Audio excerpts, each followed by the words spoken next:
Hey third graders, today we're going to do more with the metric system. Before you do much else, pause this video in a second because I need you to get some different colored pens. I think that's going to help. Just two different color. I think I got four here, I don't know. Anyway, it doesn't matter. Get more than one color if you can, or a pen and a pencil. Crayons could work. I'd prefer pens today actually.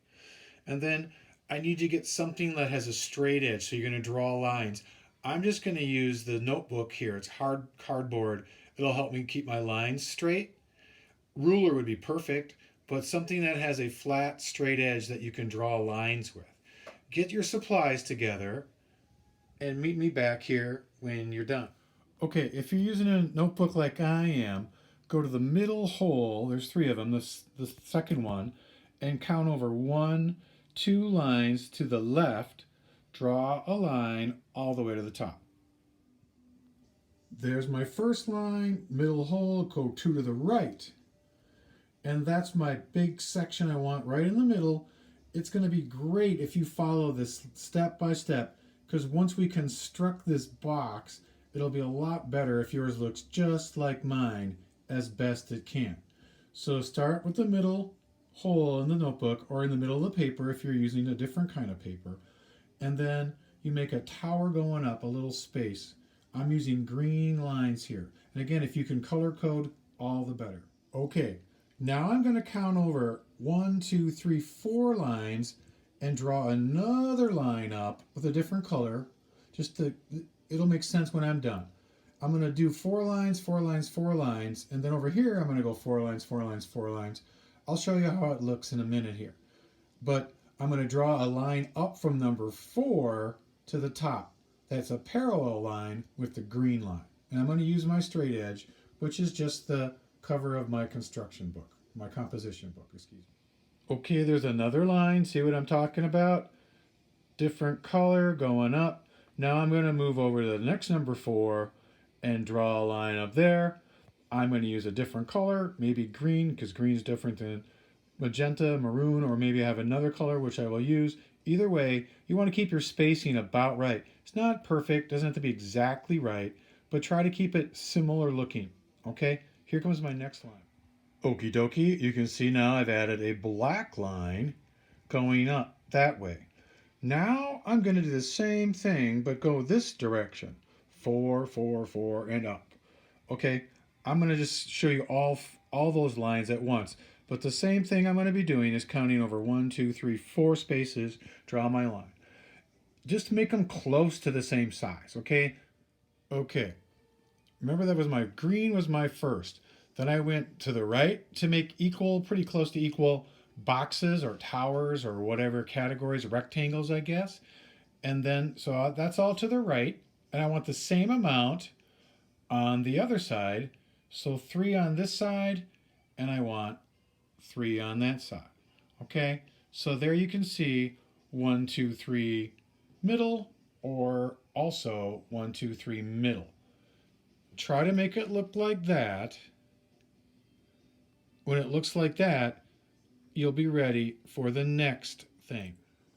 So in the middle grouping, the middle rectangle, the one that we did first, if you will, the one in the middle where there's 3 on one side and 3 on the other, we're going to write the unit liter, which of course was liquid.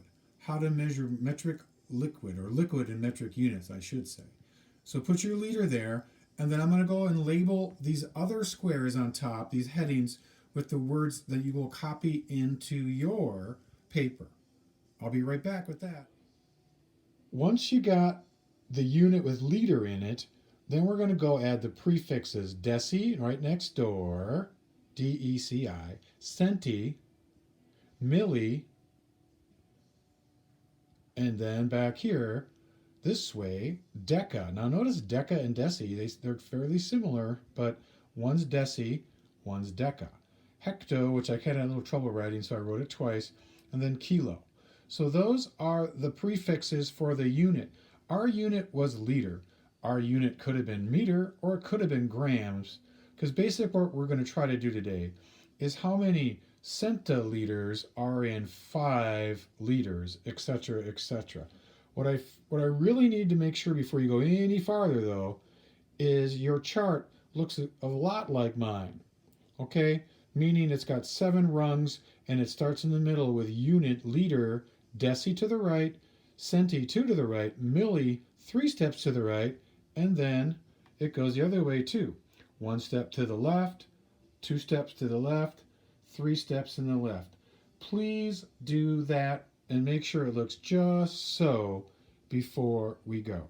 Thank you. Okay, now we made rows that went up and down. Now I need you to make rows that just go across. And I want 5 rows. So I don't care how thick these are as long as there's 5. There's 1, 2, 3, 4, 5. You could argue that's 6, better 6 than 4, but you need 5. 1, 2, 3, 4, 5. So going across 5, 7 across, I guess, if you will, and 5 up and down. You want them big enough to write in. They don't have to be super big, but I think the more space you give, the better. Go for 5. Even is better than all mushed up, or some are small and some are really big. 5 up and down. I'll be right back to show you what to do next. Okay, please listen to this. After you've got this far, get a pencil with an eraser. Because if you have an eraser on your pencil, you can remove these marks for today's assignment when you're all done and have already submitted it to me. And if you're careful, you can just erase today's work and use the same chart tomorrow for more of these. So you won't have to make another chart.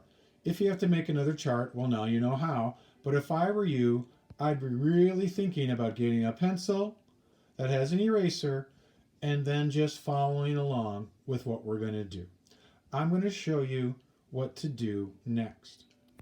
Okay, real quick.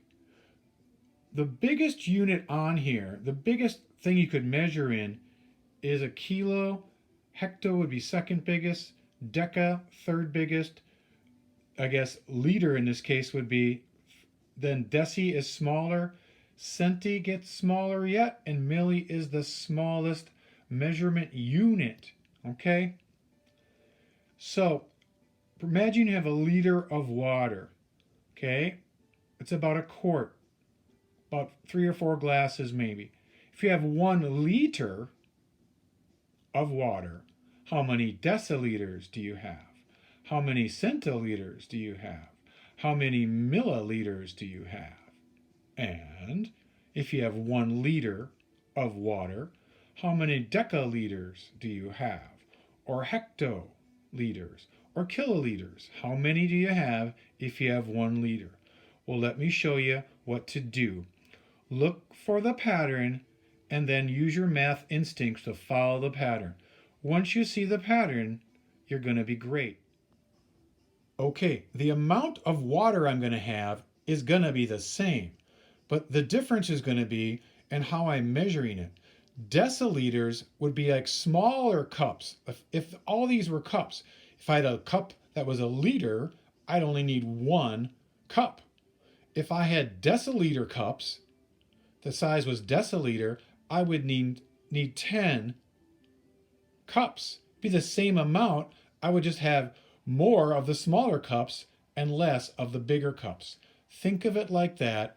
The other big hint here is the metric system is ruled by the power of 10.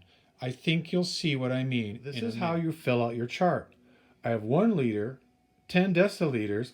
Hey, so then I have 100 centiliters. Same amount of water, it's just different ways of measuring it. 1 times 10 is 10.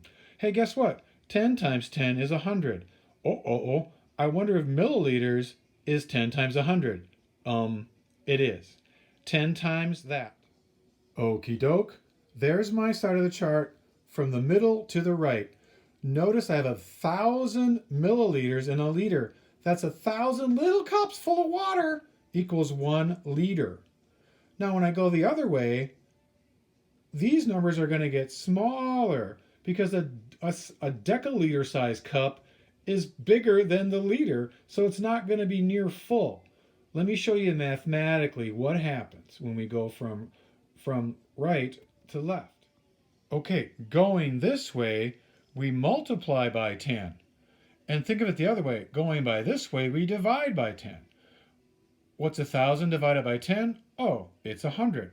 What's 100 divided by 10? Oh, it's 10. What's 10 divided by 10? Oh, it's 1. Okay, now here it gets a little tricky. This is where it might be great to get help or just follow the pattern. What is 10 divided by 10? Well, it's 0.1, this thing called a decimal. It's 1/10 of 1, it's 0.1. Okay, as I move farther away, notice what happens. I need a point and two numbers now, not 1, 0.01, not 0.1. 0.1, 0.01. What might the next thing be in my pattern?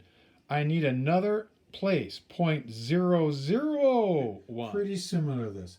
Let's try another one. Pretend I had 4 liters of milk. Okay, great. If I had deciliters, I would have 40 deciliters. If I would have centiliters, I'd have 400 centiliters. If I had milliliters, I'd have 4,000 milliliters. Today, if you follow this pattern, I think it'll help. I'm moving over a place from 4 to 0.4, just like 1 was 0.1. Well, what do you think is going to be next when I move from deca, 0.4, to hecto? Look at what happened before. That's right, 0.04. Almost done, moving over kilo. So I'm moving over the decimal point 2 as many spaces, moving over 3 spaces. There's the second spot. Now I'm moving over 3, so it's going to be 0.004. There's the example. Today I'm going to keep the unit as one single number, 4, 8, 9, 7, whatever. Just follow the pattern, and I'm going to leave the first one, liter 1, up there so you can do this. So look for the middle unit, and that's what you're converting. Okay, see that 2? That's where the 4 was, and you can kind of see my eraser leftovers there. So when you're all done with your assignment today, which means you'll be converting this row this way and this way, if I were you when I'm all done, would be erase my board because tomorrow we're going to do more of these and you won't have to make the chart again. Okay, so again, if I have 2 liters, then I have 20 deciliters. Add a 0. Centiliters, 200, add 2 zeros. Milliliter, got to move over 3 places, 3 zeros. This way, I'm moving the other way. The decimal point is moving this way. 2 goes to 0.2. 0.2 goes to 0.02, and 0.02 goes to 0.002. So your job is to take these numbers that are going to be in the unit liter and convert them into centiliters, milliliters, deciliters, decaliters, hectoliter, kiloliters. Follow the pattern, follow the platform. Look at how the zeros get bigger. Look how you move your decimal over. That's what you're going to be doing today. Good luck. In a minute, I'm going to show you the assignment, okay? Okay, this is your assignment. Notice I erased where the 2 and the 4 used to be and put these numbers. So your chart should look just like this. I'll give you the row of 1, leave that on as an example. So take 9 liters, convert it. Take 6 liters, convert it. Take 5 liters, convert it. Take 8 liters, convert it. That's today's assignment. Tomorrow we'll do a little trickier ones, but we just want to keep this simple today. It's kind of weird. Remember, the water or the milk or the root beer is the same amount. You're just going to have more smaller cups and a lot less bigger cups of the same amount. Makes sense, right? But just try to follow the pattern as it is here. Again, if you need help on this or any math assignment, please get it. So fill out your chart like this and then show me your screenshot of your completed conversion. Good luck. Follow the pattern. I look forward to seeing how you're doing, and don't stress out about it. Ask for help.